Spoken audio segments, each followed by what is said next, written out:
dance community event? I mean, it's kind of a funny question. You wouldn't even think it would need to be discussed. But, you know, there's so many breaches in etiquette that you do kind of wonder, are other dancers not aware? Or do they just not care? You know, and a lot of this to me is just simply common courtesy.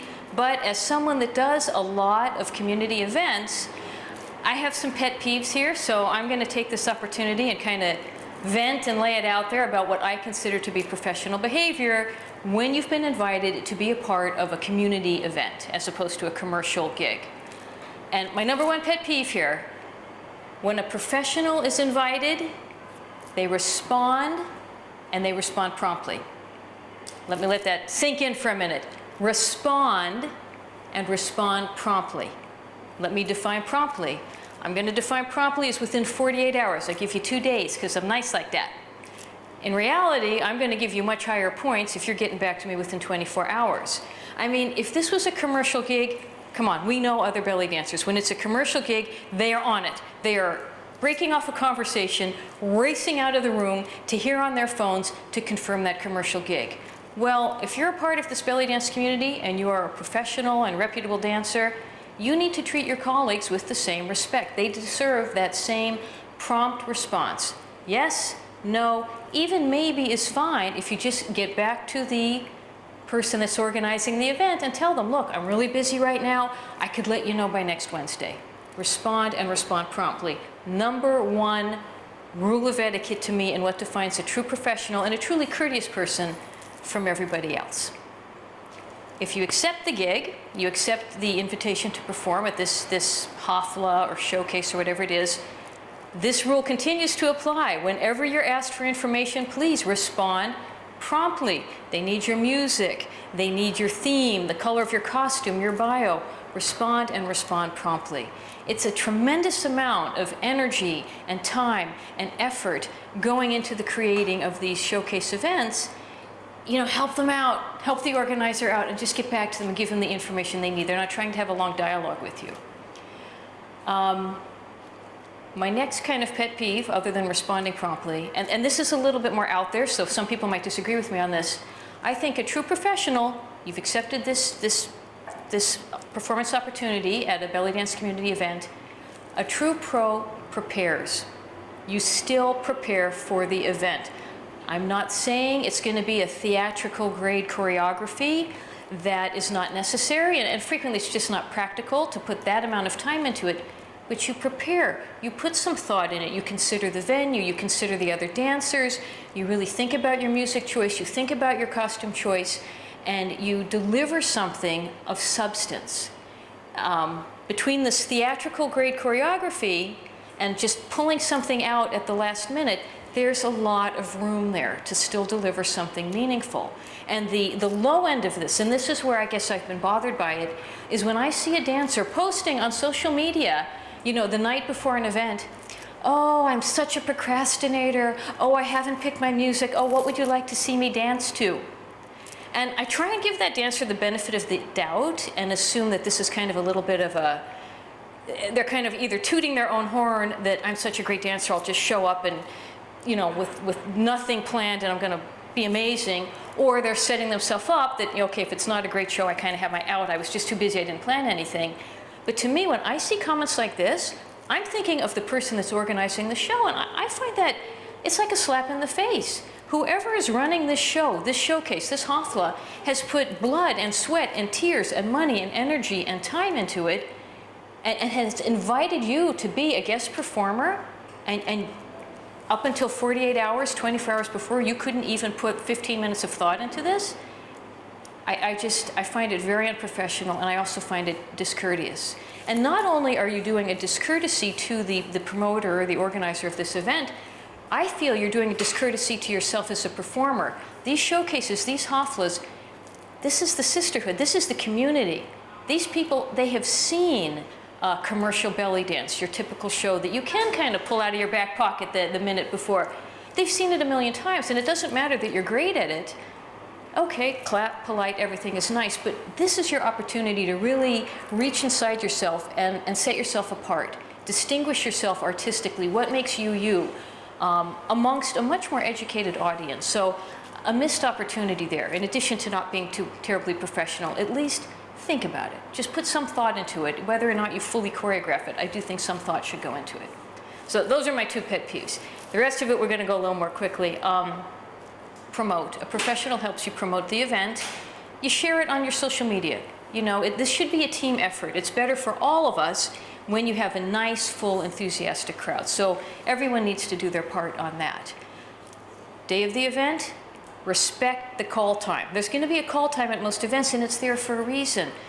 The organizer needs all the dancers in the house so we can start the show on time. If there's a legitimate reason why you're not going to make it, the organizer should be made aware of that well in advance. And it's like, look, I can't get there by 2:30. I swear to you, I will be in that door at 3:15, full makeup, costume on, ready to go. So respect the call time. It's really there for a reason. And a professional does that, and there's no questions about it. Play nice with others. This is professional behavior. Don't be a diva. Do not walk into a crowded dressing room and throw your stuff on top of other people's stuff. Whoa, you want to see a cat fight in the dressing room? That will start it every time. On the other hand, don't be the first one in the dressing room and take up all the space. We all have to share. Share the space. Share the mirror space. Come prepared for that. Bring your own hand mirror to do your makeup. And when you know it's going to be tight quarters, again, what I find is like your super professional dancers that are doing gigs and doing stuff all the time, they come in there. You go change down the hallway in the restroom if you need to. You have a cover-up, change out, you know, in a corner of the room underneath your cover-up. You do what you need to do without making a fuss, without making a scene, and without creating any negativity. And that's also, don't start drama with the other dancers. People can be nervous before a show. Other dancers, everyone deals with the anxiety in a different way. Tempers might be a little not reined in quite so well. Certainly the organizer could be very, very stressed out. Professional, you stay calm. Extra bonus points if you're going to be helpful. Someone needs help pinning a costume, need help moving chairs. Help out. You know, this all adds to the perception of you as being a calm, competent, helpful person, and this has value. I mean, it might not be part of dance, but it has value to your professional reputation. Wear a cover-up, right? I would think we all know this, but when you're out where the audience can see you, either you're performing or you're covered up. Sometimes, emergency situation, we wrap ourselves in a veil once in a while, but the reality is, veil's a veil, cover-up is a cover-up. Professional dancers have cover-ups. Be a good audience member. When you're out there, smile, applaud. Be the audience member that you would like to have looking at you while you're performing. You know, not texting on the phone and not doing any, you know, weird head games with people. If you're going to be out there, be audience. Otherwise, don't go out front and watch the show. But it's supportive and nice to go out and watch your fellow dancers. That's what you're there for, is to appreciate each other and appreciate what we all do. Plan on staying for the whole event. A true professional, when you undertake to perform in this event, you understand it's from the call time through the end. This is respectful to the promoter, respectful to the other dancers. Again, sometimes you legitimately can't be there because, boy, some of these haflas, you're talking 4 hours. And it's torture. I'll be the first person to tell you that. I don't really want to have to be there for 4 hours. But if you really cannot, this should be arranged in advance. I'm sorry, babysitter's got to leave. I'm going to have to leave. And at the end, everything's done. You've accepted the opportunity. You've showed up. You've participated. You have showcased your artistic self. It is a nice touch when someone says thank you, whether that night to the person that invited you or subsequently in an email. Just thank you for having me. These are, I really think it is just all kind of common courtesy. But it's kind of sad how often a lot of these courtesies are neglected. They really are valuable. It is your community of belly dancers and your colleagues that can give you tons of referrals, not just to commercial work, which, you know, certainly we all love that, but to filming opportunities and photo opportunities.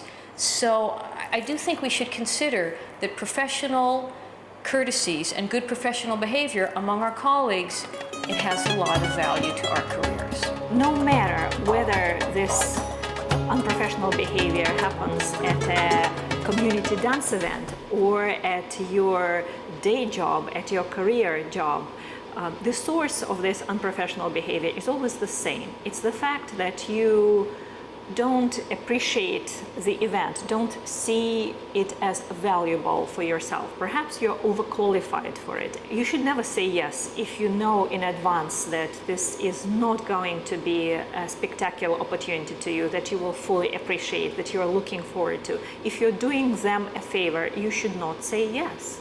However, if you did say yes and you are there, then it always helps to just rely on your general professionalism. I mean here professionalism as a method. If you are professional in anything, you can be professional in everything. So professionalism as a method where you always deliver precisely what you are asked. You keep your doubts, your complaints, your grudges, your irritation to yourself. Nobody ever finds out. You are meticulous in your relationships. This kind of professional can be evoked no matter how insignificant this as opportunity is for you at this point. It can be just evoked in your mind, and you can march forward being polished, professional, and admired by everyone, and making people happy around you at an event. If you don't feel that rigor in you, or maybe deep inside of you, you know that you just don't really often experience this degree of professionalism at anything, then another thing to trick your mind into being your best is to just imagine that this is your dream job, whether it is a dream dance gig or a dream career job. Once you evoke it in your mind, you behave accordingly. You will not be irritable or delivering something less than what was expected in your dream job. You will always deliver above all the expectations. You will outdo yourself. You will make sure that it's a complete overkill so that everybody is deeply impressed, and there is no way for you to be underestimated. And that can be the way out of this uncomfortable situation. That's the plan.